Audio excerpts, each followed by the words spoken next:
Cool. Well, everyone, welcome to the episode. I'm sitting here today with Jaguar Heart. We've connected through the social media scene. I guess this is how most people tend to do it these days. And what we've really come to know is we've both got a lot of things in common. Masculinity movement, the truthful movement, and we just had a bit of a discussion off air. And just seeing behind the veil. So welcome to Jaguar. Thank you for joining me this morning.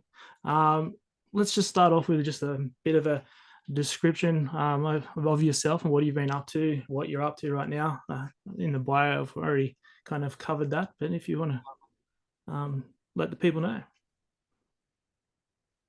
Yeah, sure. Thanks for the platform as well, man. Yeah, and we've connected. We've got, almost identical views on a lot of things. So a lot of people that listen to this will kind of get where I'm at anyway. So the main thing that I'm really looking at the moment is around masculinity, and also teaching my process to people as well, which is I'm looking forward to doing that because it's important. But like, what constitutes masculinity? Like, how has it gone to such a place where like the number one attribute of toxic masculinity is unconditional physical toughness? Now, if that's the case and that were true, then I hope I'm the most toxic man on the planet, because I think that's an excellent attribute. And it's written typically by these woke leftist universities, which are high on the neo-Marxist communist bandwagon to promote this kind of stuff in order to sort of kill off the real men and the weak, the strong men in society. But we've got that, and then we've also got like the Andrew Tate, Dan Bilzerian kind of, prophets, quote unquote, I use air quotes there, who are just, in my opinion, the Kardashians for men. And it's good because I've seen a couple of accounts out there brandish them that follow me, that I follow them, and there's some big accounts, see that and then start to use my terminology for the description for them as well. So it's really about, I think, educating men on this really important point that, and even interestingly, I just had a friend message me and she was really upset because she's hearing about all this Andrew Tate stuff, which is this red pill manosphere stuff, which is out there, which we can go into. Yeah. That's just feminism for men. It's a bunch of betas that are pretending they're alphas, trying to dominate weaker men in order to generate some kind of superiority over women. It's like, it's feminism for men. Same shit. You can call it whatever you want, but it's just as toxic. So these are the things that I'm really getting the message out for at the moment, which is can be controversial. I get a lot of attack online and a lot of abuse universally from women, by the way. And so, yeah, that's kind of what I've been working on and I'm into at the moment. Yeah, it's been an interesting one just to even observe with like what you're putting out there and like the dialogue and stuff that you're having online. You can see how it would be abrasive to some people. And again, it comes back down to something like we were talking about before, is that factual kind of input into like what is actually going on and how you've actually come to the conclusion on your, like what I spoke about in another podcast the other day. It's like what's your truth and what is actually true, and how you've actually come to that truth has you just been fed it through the media? Have you actually taken that time to process it? And in that, it's like, I think is like when you unpack it a little further, it comes back down to a value system. And with a modern man and a man who is centered in a true wholesome value system, it's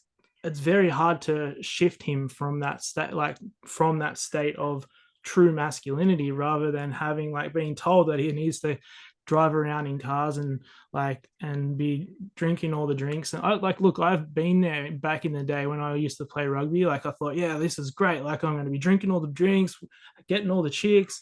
But then when you realize that's not actually real masculinity, that's part of it, but it's also a bit of a toxic way of looking at it. And then you realize, what is my actual value system to then realize that that's the rock solid nature that I actually really want to be in. And like for me, it's like family, and it's like the main messages that a lot of these accounts that are pushing the really kind of wholesome masculinity rather than this toxic kind of, like you say, Kardashian masculinity. What would you kind of say is like your value system, or your biggest values as like what you would live by? That's one thing that I really love to know. Yeah, so I look at like, there are boundaries, right, where people can't cross, but boundaries have to be based on values which are independent and morals which are social. So we look at this, and I'm glad that you went there this early. So it's like we look at social morals and they're corrupt as fuck, right? So what it actually has bred is like a wounded masculine, which buys into any figure. Like if Andrew Tate's a proponent of like where people are just lapping him up, it shows how far away from real masculinity we've actually gotten. I don't see him as a true masculine figure. Okay, so he's a kickboxer. So what? Okay, good on you. You can fight. Congratulations. So can I. Well done. So you got a Bugatti. I think anyone that goes into that level of fame that quickly, he's got handlers for sure. He's a plant. There's no question about it. Like, look at Greta Thunberg. Greta Thunberg's a little fucking moron that was 12, 11 years old and telling the world about climate change. Like, for fuck's sake, and people buy into it. It's like, come on, like you're an idiot if you buy into that. Like, there's no excuse for it anymore. There's enough information out there to be able to discern, and discernment's an important value to have, right? Dignity is another one, integrity, and unconditional physical toughness. So, when I look at this stuff, it's like morals are not a good thing to be based on from a social aspect, to look at how you should base your values. We have to go back in time to look at what was socially moral. You look at Marcus Aurelius when he was the emperor of Rome, and around that time where they had strong values, right? They had strong social morals. They were, committed to God. They were in families. They believed in monogamy, things like that. But we have to go back in time to understand where social morals developed a world that was run in a healthy way. And life's never going to be perfect. So we have to go back to that. So I believe in Stoicism. A lot of people think Stoicism is absence of emotion. It's not. It's the ability to handle large emotions and have capacity without it letting it rule you. So you still feel, you still have emotions, but you base it on that. And then you go into what's important to you individually. Yeah. So individually is, for me, respect and self-respect. It's dignity, it's integrity, and honor. Honor comes from honesty. Dishonor comes from dishonesty. And those are really some of the other ones, sort of a bit more peripheral, would be gentleness, kindness, and grace. And these are sort of more in like what I see is like more of the spiritual father aspect, more of like, maybe you could say the king archetype, which I believe that when you reach that point, that's like the crown, right? The king wears the crown, but it's not the crown that you put on your head like nobility or royalty. It's the crown, like the halo in the connection to the father and the spiritual Godhead. And so at that point, likely when a man's matured through his archetypical nature or his transcendence of his wounded masculine, he's going to want to have a family. He's going to want to get married. He's going to want to devote himself to that. Chances are he's got a strong spiritual faith as well, whatever that is, if it's Islam or Christianity or whatever. And so that's what I see is like a typical byproduct of a man that separates himself from social morals that are going on, looks back in time to the strong moral social constructs of ancient Rome or other places around there, and takes bits from it and stands in his independence, in his value system, which then creates boundaries that can't be broken, because boundaries have to have a consequence. And he won't back down. Like, I don't back down online. I speak my truth. I stand for what's right. And I don't give a fuck if people get offended or not. They only get offended if they're usually making an emotional decision and it's not coming from logic and reason. And so that's kind of my structural breakdown of all of that. Beautiful, man. It's absolutely, you've touched on a lot of stuff that, like, yeah, again, it's just resonating a lot with me. And it's just, and I feel like there's been this kind of new age kind of spell put on a lot of people, as kind of the Tate situation has with like the Kardashian masculinity. I also feel like there's a little bit of this kind of new age feminine masculine coming in that's almost kind of watering down what actually true masculinity is as well, because of the going too far into that spiritual realm and like seeking too much of that sort of thing, or maybe like going without, like you said, without that boundary, without kind of anchoring back and integrating back into what is your value system.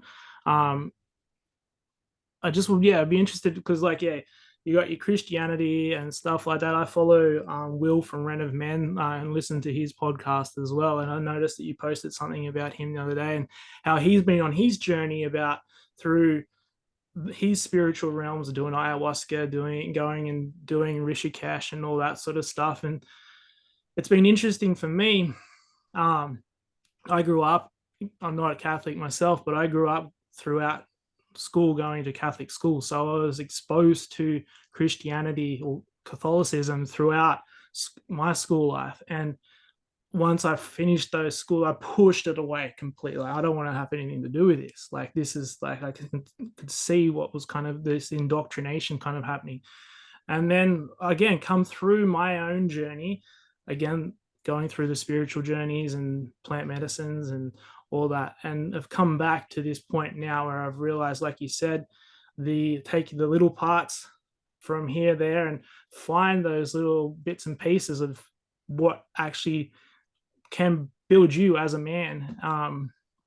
Yeah, so I'm interested into what your thoughts are on that kind of super new age kind of drawing people into unlocking maybe more of the feminine masculine that may not actually be needed for men right now. Man, awesome. I'm glad that you touched on this because I see this a lot, right? Like I've even had men write to me saying, you can never be in your full masculine until you're in your feminine. And I'm like, you're a fucking idiot. What are you talking about? Like, I mean, you know me, I just give it to it straight, right? I'm like, what the fuck are you talking about? Like, there's no evidence from a biological scientific nature that we have masculine and feminine energy. There's no evidence for it. Trees don't have it. Animals don't have it. Why do we have it? Like, where did this come from? Except Carl Jung with the anima and the animus, and then based on the yin yang symbol, which is like black dot, white circle, black drop, white circle, and vice versa. But like, you can adopt feminine traits, yeah, and masculine traits in the opposite sex. But what I see that it's really a proponent of, and you know, this new age spirituality, people like, and we're on the same page about that dangerous human being, Aubrey Marcus. You know, I think he's super dangerous, and I think he's like kind of like the leader of neo-paganistic, paganism, new age cult, right? Like, you look at his wife, her video, she's like, Will mentioned it to me actually, and she's on the bed crawling on all fours in this like dark red, quite seductive, like basically with a stick-on bikini, moaning sexually, saying, take me to God and rise goddess. And I'm like, this just looks like Luciferian worship. That's what it looks like to me.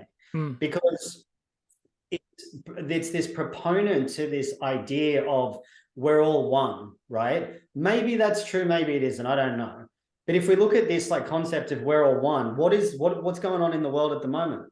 One world government, one world currency. New age is the spiritual belief that we're all one. One world religion is being created. Like, that's a pattern. I just look at patterns.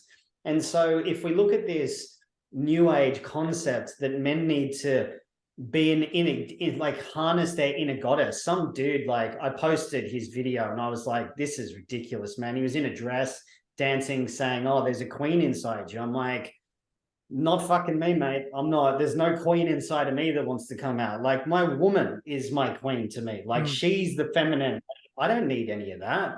I don't want her to come home while I'm covered in coconut oil doing sensual dancing. Get the fuck out of here with that shit. Like, I'm not going to do that. If you want to do it, fill your boots. But I'm not fucking being a proponent of that. And so I think there's this real toxic nature that men need to be oh, more sensitive and more embodied and more emotional. And who are the ones telling us that? Women. Women are saying that. And it's like, oh, femininity is the answer to everything. It heals everything. It's like, femininity is fucking chaos. Mother Nature is chaos. She's brutal. She's unstable. The masculine makes order out of the chaos, not feminine. And so these women are like telling men how to be men. I'm like, you don't know how to be a man. You're not one, despite the trans movement and all that thinking they're whatever. But like, you know, we've got to look at this thing where it's like, I'm a big proponent against it. I think the answer to wounded toxic masculinity is healthy masculinity. Healthy masculinity is the answer. Then if you want to go dancing in a dress and all that shit, all right, have fun, right? Like, do whatever you want. Chances are that when you get into your healthy masculinity, you won't need it, because you'll feel and realize how fucking awesome true masculinity is. Like, it's awesome. Like, being a grounded, strong, present, driven, purpose-fueled man, to me, like, that's the highest expression. And it's like, I don't need to go dancing in a dress to try to harness that. Yeah. Beautifully said, you know. And it's funny because I just, while you were sitting there talking, I was just sitting there like and thinking about times in my life where like we'd do the dress ups and stuff like that, go out on the drink, you know, or dress up as a woman. You're like, and I was just thinking, it's like before I've got to this point in the last probably 4 to 5 years, I was like, there was this kind of pull, like, oh, let's go to the Mardi Gras, you know, like, and like all dress up, and like, but why? Like, why is there that need? And I always questioned it. I never actually did it. I was like, why do I need to? Like, I'm a heterosexual man who, yes, you can do what you want to do, but why do I need to sit there and dress up like a woman? And like you said, now I've got my queen. The thing is, you know, that then you then can elevate her. You can elevate her, and you can continue to lift her up, and she stands there with you, rather than you being the queen and the king, and then essentially almost take on that jester archetype, because like you're trying to be everybody, and there's this kind of like, look at me, I'm here, I'm doing this, like it's and yeah, I feel like when you think about like Joseph Campbell and stuff going on the hero's journey, it's not until you actually go on that hero's journey and actually realize that I don't need to be all that to anybody. All I need to be is, to me, truthful. And finding that truth inside then allows you that freedom to like actually stand in your your manhood, and actually live it and breathe it. And like you said, it actually is amazing when you can sit there and you go, yeah, I can do all, like, now I don't have to rely on anyone. That's the big thing. I don't, and that's the big thing for me. I can rely on myself to look after my family, whether anything comes around, because I know myself, and in my masculinity, that I can tackle whatever comes to me, because I'm so centered and rock solid in what I know, that nobody out there can tell me what I'm going to do, because it's like, and that's I think that's why those movements now are attempting to dismantle that, because as soon as a man knows what he wants and knows what he can do, he becomes a dangerous man. And not a dangerous man in a toxic masculinity way, a dangerous man to the people making the decisions, because that's, you've even got to look at, like, I feel with some of the armed forces, like, with all respect to the guys and women who are in the armed forces, they've had that masculinity kind of chopped out of them to a point where they're actually just become like almost a robot, or told what to do. And that I keep questioning, like, why has not an old ex veteran or someone like that stepped up into that manhood, who actually has the skills to do what needs to be done to some of these people, to actually change the course of history? Because these people have that they are men. They are men who have skills, you know. And then I'm not saying that people should go out there and knock people off, but it's like, I just keep wondering. I keep asking that question. Is like, where did those men, like those hardened men well, I guess that's it. It's hardened men. Mm. Yeah. So like, and that's a question that I kind of keep coming back to. It's like, where are those men in history that are going to stand up or stand in their truth towards those powers? And I think that's like yourself and I, like, we know what we're on about, we know what we're doing, we know what our purpose is, and we're driven by that purpose to benefit humanity in a way that it actually empowers other men to rise up into their own. And they don't have to rise up and fight, they can rise up and just be strong men to then say, like, no, I'm not going to put that shit in my body, I'm not going to allow you to take the money from me, because I'm not going to allow you to take my house from me. I'm not like, this is what I know, and we're going to stay in it. And I think that's what the beautiful thing of the last couple of years is as actually shown, there are people starting to rise to that point in time to hold that line, to stand in that boundary, and then people can come up and step up. It's kind of like that. I find it really interesting sometimes with how we, as a society, we watch Hollywood movies and stuff like that and draw all this like inspiration and stuff from certain like war movies, and Braveheart always comes to mind. Braveheart is like, that movie essentially is what is occurring right now. It's like, if you don't fucking stand up on that front line with Mel Gibson and get ready to go, then these sharks are just going to come through and wipe it out. And that's that masculine, where we need to stand in our honor, and we stand in our grace and go, yeah, this is who I am, and this is what I'm doing and why I'm doing it. Yeah, do you have anything to add on to that? I don't really have a question on the back of that. Yeah, so what's interesting around the movie thing, right, is we see this like hero that comes in, but that's deliberately placed there so people wait for someone else to do it as well. We're waiting for this William Wallace, this Neo, this Aragorn, these people, and there's going to be a savior that's going to come and save us. So it puts into the collective conscious or the collective subconscious and unconscious that there's a savior coming. And then we see that as like prime ministers, we see that as government waiting for the people that are asleep still anyway. There's these attributes to those films. Now, the thing I love about Braveheart, it's one of my favorite movies, but if you notice, and this is the programming, right, when he's chained up at the end in the prison cell, the Queen of France comes in and asks him to take the numbing agent and beg for mercy. Right now, this is a real powerful scene in the interplay between feminine and feminist dynamics, and the way that a woman will treat a man that she doesn't fully respect. She doesn't give a shit about him suffering. She wants him to do it so she doesn't have to suffer. Right. And he's like, well, what's the point of me doing that? Because then everything I've, fought for becomes meaningless, and he won't do it. So then he takes it, but then he spits it out afterwards. And she's like, I can't bear it. It's too much for me. It's like, I'm about to get my organs fucking cut out, and you're asking me to do it so you don't have to suffer. And this is what happens, Sometimes, not all, women will want to bend and break the will of a man to say, hey, you're going to stand for what's right. And this is a really important thing that's going on in our society at the moment, is that we're seeing that move towards that at the moment, where people have had enough. Men have had enough. And there is this sort of legion of strong men being sort of born out of this, which is really good. Like, I was calling this shit out from the start. I started calling COVID out in March 2020. I was like, this is what's going to happen. It's going to be it'll be lockdowns, civil unrest, lockdowns. The election will be interfered with, then it'll be mandatory vaccinations. And people are like, what? You're insane. You're crazy. I'm like, watch, because they told us what they were going to do. I'm not some prophet. They told us. They're telling us what they're going to do. Yeah. Climate change is the next thing. Interlocked cities, so you can't leave, and there'll be digital currencies marked to postcodes.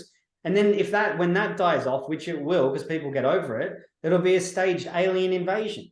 Like, people are like, what? I'm like, yeah, you said the same thing when I said mandatory vaccinations are coming in, and everyone's walking around with their arm. And I'm like, I'm not putting that shit in my body. There's no fucking way.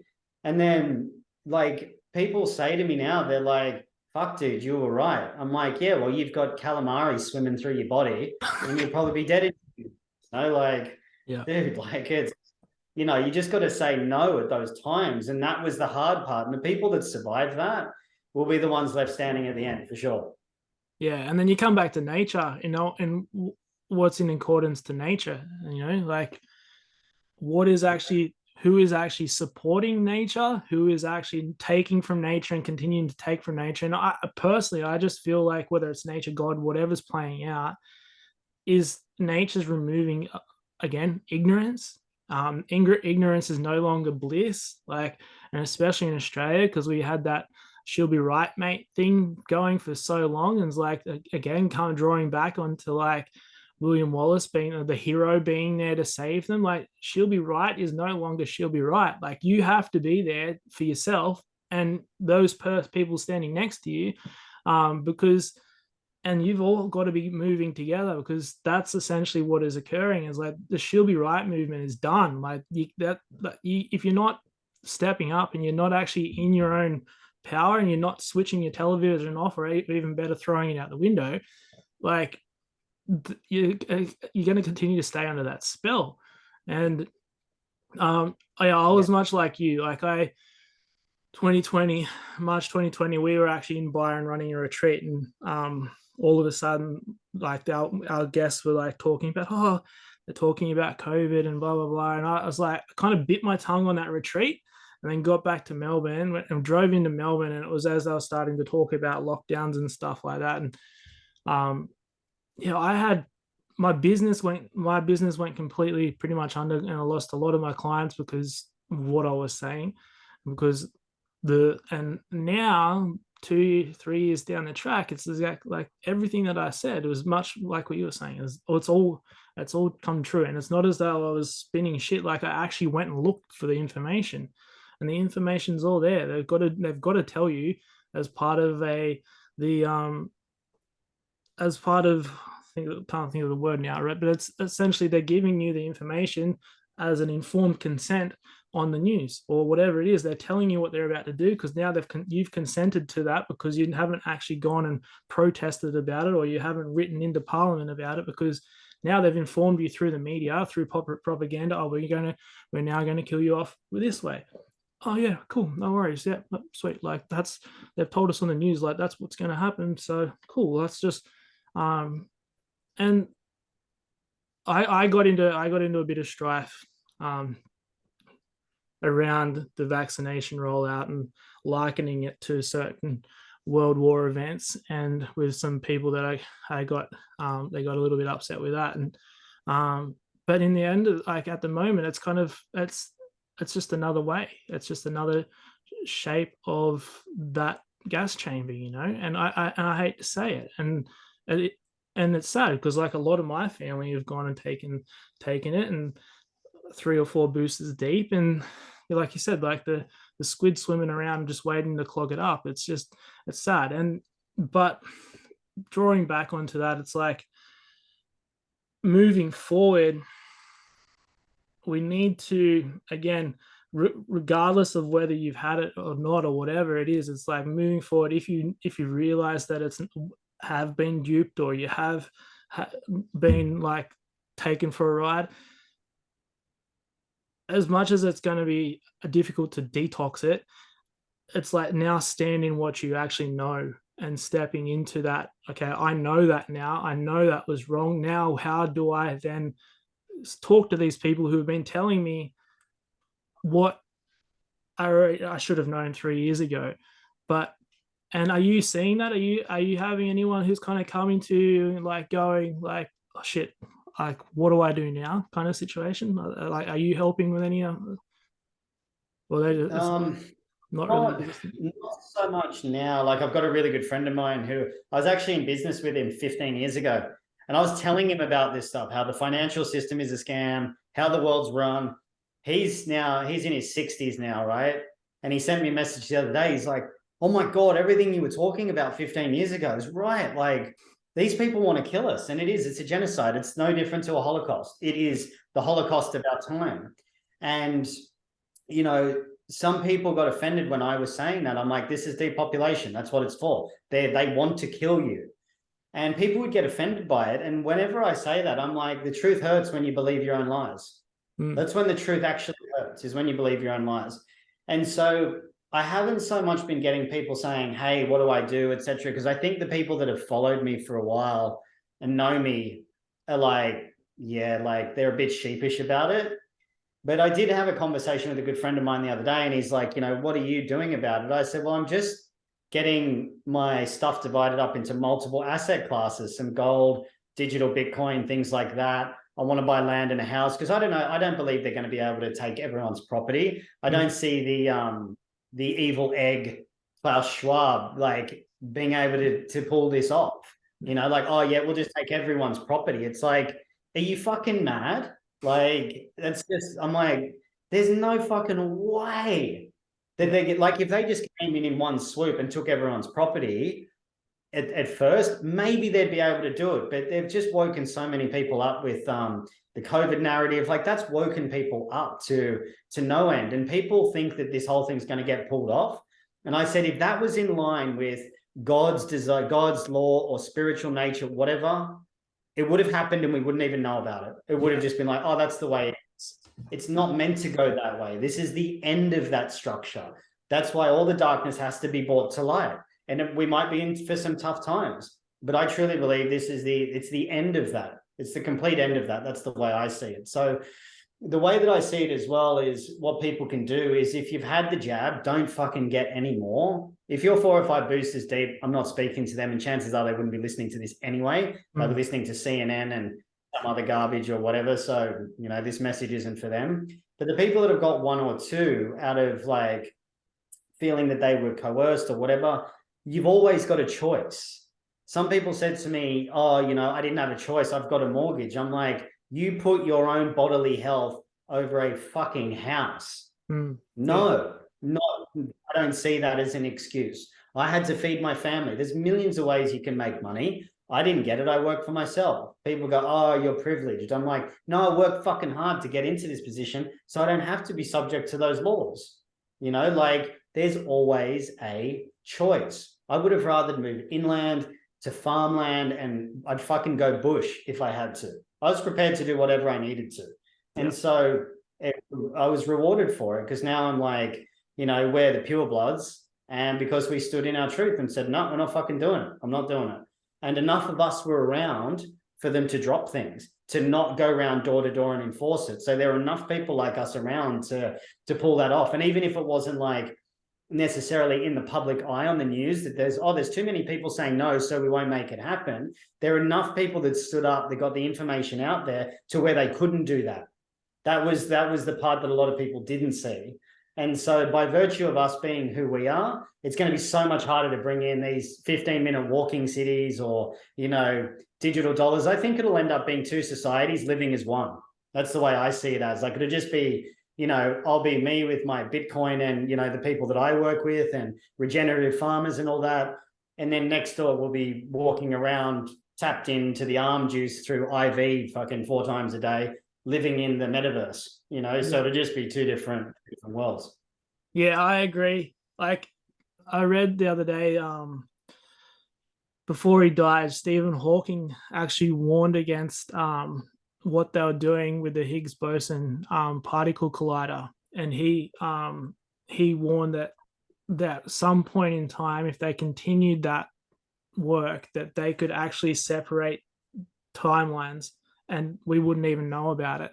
And I'm beginning to actually ask those questions now, whether that's actually like what you said down, whether that actually occurred before they shut it down last time. Then maybe that's the real reason why they shut it down. They created that wormhole or whatever they created to separate timelines. And now that and Hawking actually said is like, you will be able to kind of like, you realize that there's something not right within the matrix. And I feel that's kind of where some people are at. We've like kind of separated, and there has been people, and you can look and go, what the fuck are you thinking? Like, or how do you not see that is like completely batshit crazy? and or like notice little glitches, and you're like, like that's a little bit odd. And so I'm actually kind of, that's one, like, because I'm always someone who questions everything. I'm like digging deeper, like, did that actually occur? And but you wouldn't, like, they don't even actually know whether that occurred, because like that is a moment in time that could have potentially happened. So um yeah, I feel as well like it's kind of, again, Hollywood, like you've got Katniss Everdeen, with the different districts. It's that's kind of, that's another documentary. There's a documentary telling people what was going to occur, um, and um, at the end of the day, I feel like yourself. Like I think if we continue to live our life on our terms and remove and not allow that system to continue to dominate our own thought patterns, and just continue to project what we actually are here to do, again, nature will support it. And one thing you said there, I think with I've lost my train of thought now. With I just want to jump in on the CERN you go for it, yeah. CERN thing, right? Like, which is the thing in Switzerland. Like, there's a lot of satanic practices around that. And you see, there was an ad for it in Switzerland, and they were doing a satanic dance with it. And then when they opened one of the tunnels over in Switzerland, there was like this, like, it was like blatantly Luciferian. So we could look at it as like, the cover of it, like discovering wormholes or whatever. But I mean, if we went a little bit further into potential Christianity, what if they're like, you look at what was that show, Stranger Things on Netflix, where they turn it upside down, where they rip the wormhole open and the Antichrist comes forward? Who's to say that they're not, trying to open the pit, the pit where Lucifer was cast down into, who knows what they're actually doing with it, because there's a lot of satanic stuff going on around it. So I've come more to the conclusion in the last, little while, all of that stuff, there's elements of like, wow, maybe that's actually what we're living in, with the Nephilim and the fallen angels and the time of Noah and Lucifer. And, I think because Lucifer was his name in heaven and Satan is his name here, that was the delineation between it. It's like Jesus was who he was before he performed miracles, and Christ was who he was after that. And so I don't know, I'm starting to look at it like, wow, is this metaphorical, or is this actually, are these real entities that are part of our history that are now coming to the surface? We just saw it with what's his name, Sam Smith, and his Luciferian went on at the Grammys. It's like, this stuff's becoming, I don't know if I'm seeing more of it or it's becoming more blatant, but it's almost like we're heading to a point where it seems like a singularity is going to occur, where the whole world's going to break open into the truth of what's really going on. And I wouldn't be surprised if it is that traditional battle of good and evil. Like, I'm not opposed to thinking that that's just bullshit anymore. So yeah, that's kind of my thing on that. Yeah, well, and just now piggybacking on the back of that, it's like, then you look into like the Book of Revelations and stuff like that. There's a lot of those, like the mark of the beast, a lot of the natural disasters that are taking place are all in the Book of Revelations. Whether that's actually now taking place and all this stuff is, like you said, it's coming to a head.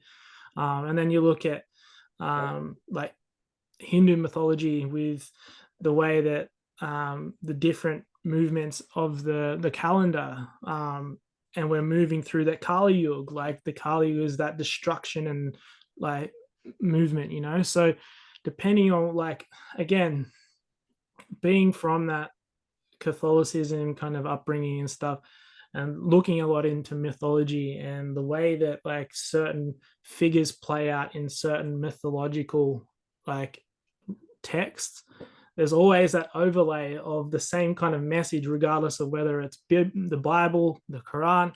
There's always that same kind of person that's occurring. And yeah, like you said, I think they've all got this kind of common theme of where that direction is heading or where we are right now. So regardless of like what your thought pattern is, there is that something is playing out. Um and each of these puppets all have a role. Each of these people all have a role Yeah. in what is occurring, whether it's Lucifer's henchmen or whether it's the angels are looking after us or whatever. There's all a role to be played, and to be able to see that, I think that's one of the greatest gifts that we've been given right now, is to be able to see it from a macro level rather than being in it.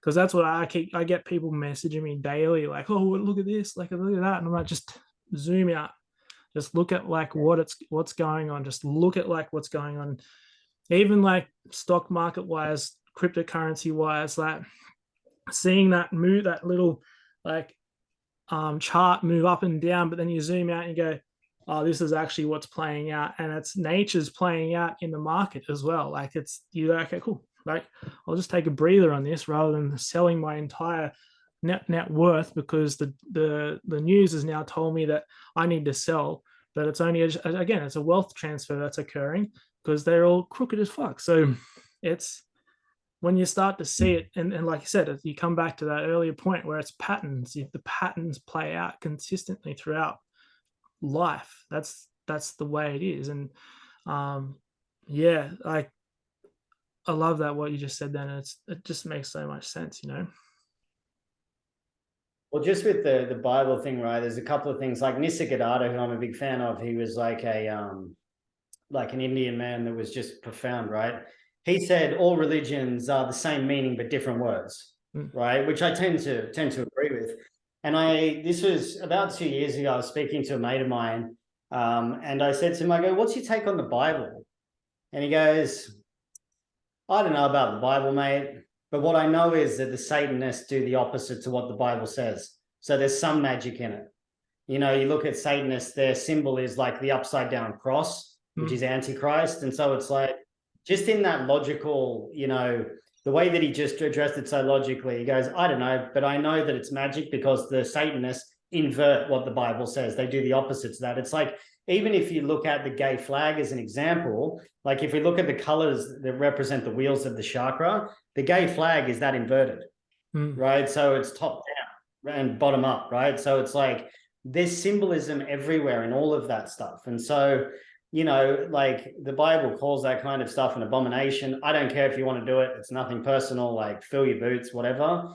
But there's reasons that they invert that stuff. You know, it's like Baphomet. They're having both male and female characteristics, as above, so below, you know, the goat-headed demon.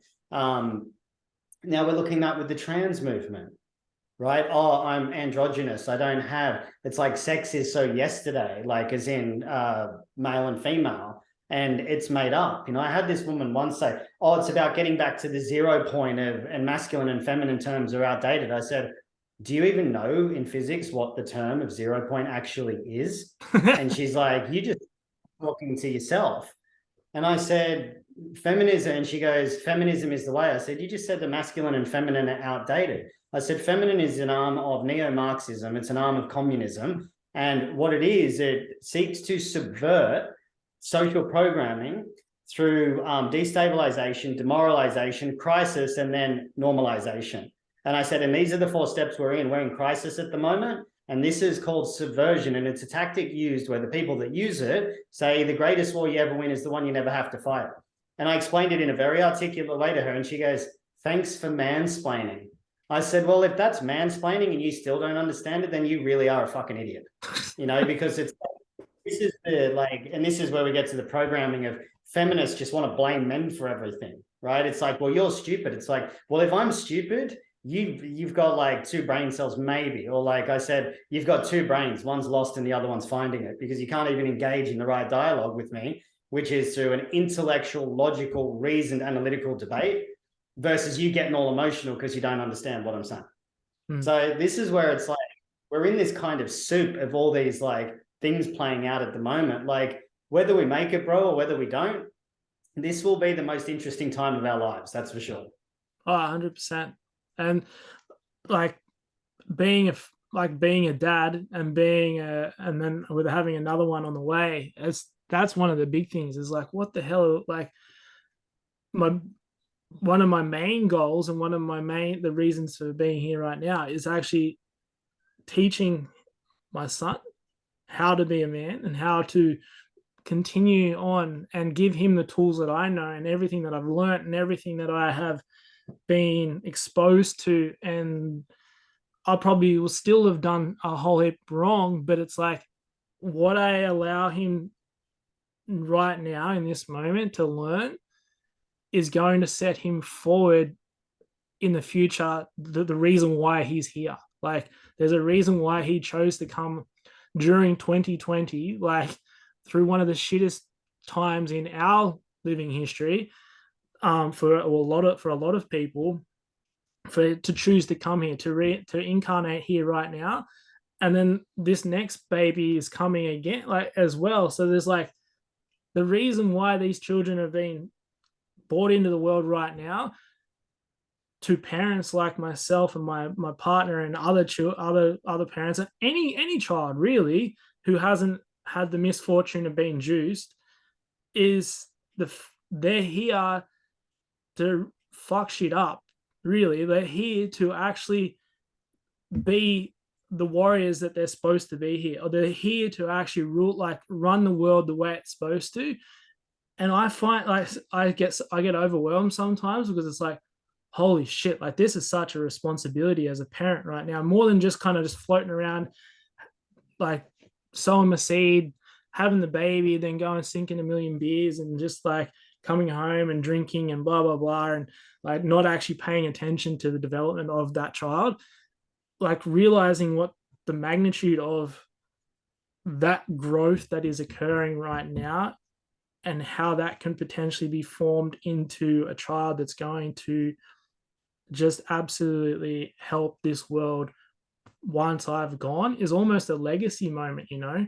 And I think that's where drawing into my next question is like, what legacy are we leaving? Like, that's the thing, is like, what legacy, no matter where you are at your journey, it's like, what legacy are you leaving on this earth when you drop, like you said, like this is our biggest moment in our lives. It's like, so what legacy are you actually leaving when you drop the body, like when you're no longer here? Like what is going to be left from what you've done? Have you taken too much? Have you taken so much that nobody, like, or have you given and people are actually enriched by your life? And that's what I feel like you're actually building a legacy off the back of that. And like, yeah, I'd be interested to see, like, is there a legacy that you're kind of either inadvertently or like have a mindset towards? Yeah, like that's a good question as well. You know, like typically when I hear of legacy, it's like I think of like a man's name on the side of a building through some company that he's built. And, you know, I see that as a bit grandiose, right? It's almost narcissistic. Like I want my name and people need to remember me for all eternity. That's not really like the legacy that I see. I see raising good children so they're a benefit to the planet rather than a benefactor of, you know, being a victim, so to speak, for lack of a better word. But my thing is really to impart my knowledge to people to help them dissolve, resolve, and absolve the trauma that they've been through so they can become a better mother, a better father, and to bring in a generation of integrous and clean.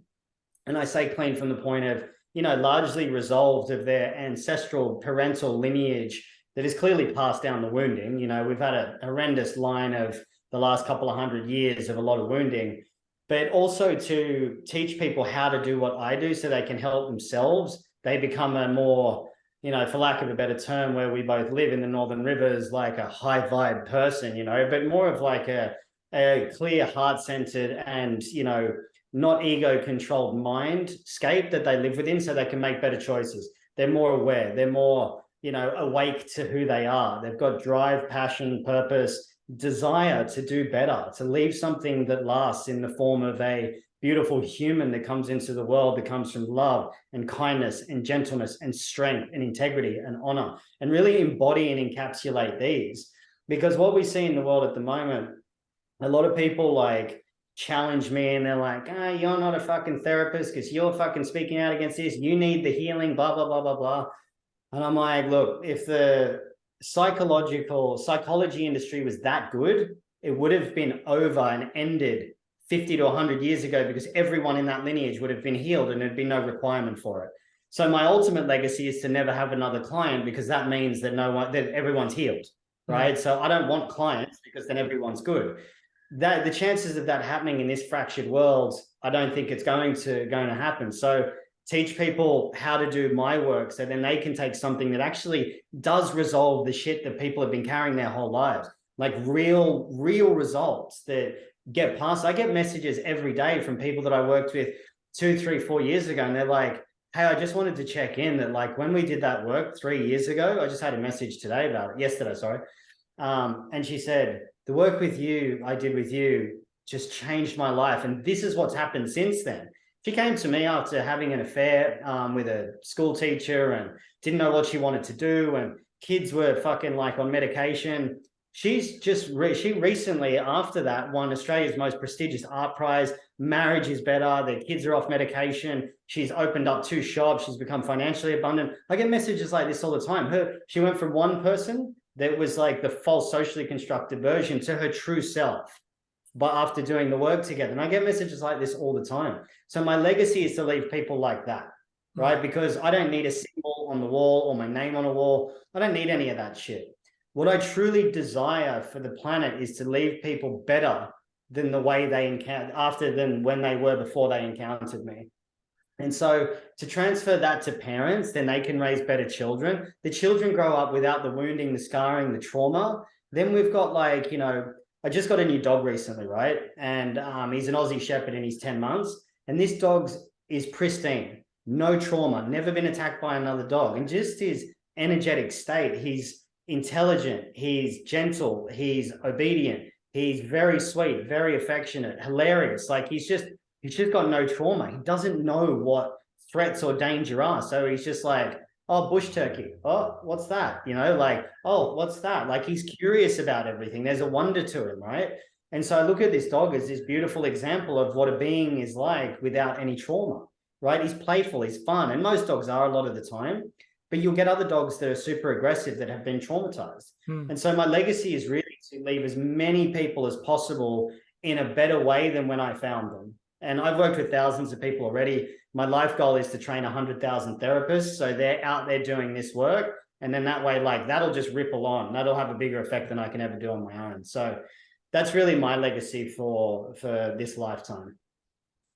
Yeah, that's amazing, man. And that's much like myself and Emma as well. Like with our business, it's more than having that plaque on the wall, you know. It's actually, yeah, like you said, setting people up to actually then carry on that healing, to allow them.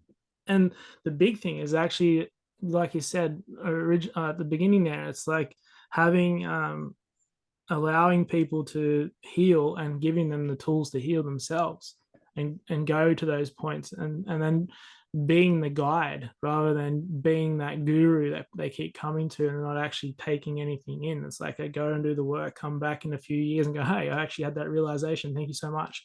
Yeah, it's amazing. And that's drawing onto my final question is like, the work that you're doing right now is like, is there anything anywhere, or what is the offering that you have at the moment that listeners could potentially contact you with, and yeah, anything you've got going on? So I'm doing like a mentorship, which I don't really like the term mentorship because it puts me in an elevated status, but it's like my teaching. So I'm going to be teaching pretty much everything I know, the 12 fundamental programs or prisons that we live within. I'm doing I'm doing a course at the moment on 8 fundamental prisons, but there's 12. So the 8 are the main ones, and there's 4 sort of extensions of those. So I'll be teaching that all around, like, victim identity, ego to soul living, social constructs, reversing disease, like the whole bit, how to use language to identify it. I'll be working with people one-on-one in that, and I'll also be teaching people. I'm going to get them to work with each other so they can learn to use my system. Because once you learn this, if you're dedicated to it, you'll be able to identify what's going on for someone just by the way they speak, right? And that's a very powerful gift to have, because you can help bring them to awareness. And when, as you would know, the more awareness you have, the more expanded you become, the more you heal. Awareness is healing, right? That's my opinion of it. I've seen it many times before. So I've got that. I've only got 2 spots left in that, because I'm only working with 10 people every 3 months with that. And I'll probably reduce that to 5 after that. And just a little bit of one-on-one stuff. Not so much. I don't have that much in the works at the moment for any more group stuff. I may do something, I don't know. So I'm just kind of like, you know, encouraging people to, if you want to do some work, reach out. If there's a cancellation, I'll work with you one-on-one. But these groups are what I'm really focusing on now. So I'd say probably in the next month or so, I'll probably start up another group where I just work with people in a group setting and do 1 to 2 sessions a week with that. And I might just keep that rolling on a monthly thing, so people can just stay in it and get sessions with me, see me work on other people. The power of my work is that when someone sees me work with someone else, they will still heal as well. Like in my recordings of the group that I do, you can see the Zoom list on the side. I'll work with one person, I'll see another person shaking, another person crying, another person going like this. So it's popping multiple people in a group setting. So I think that's really powerful. So I'll be doing that stuff again soon. So everything's on my Instagram, Pure Jaguar. People call me Pure Jaguar. I think they're like, I'm known as Pure Jaguar, which I'm like, my name's Jaguar. I'm not Pure Jaguar. But on my website, jaguarheart.co. Beautiful, mate. Yeah, there's a lot of the stuff that you've been posting and stuff, even like the value system that you put in place with even just like the people you work with, and the how you want the people to show up is amazing, because then it really does get the people that actually really want to do the work and actually show up. We've had those discussions in the DMs before. And then on that note, I think we might wrap it there and maybe leave the door open for an episode 2 down the track.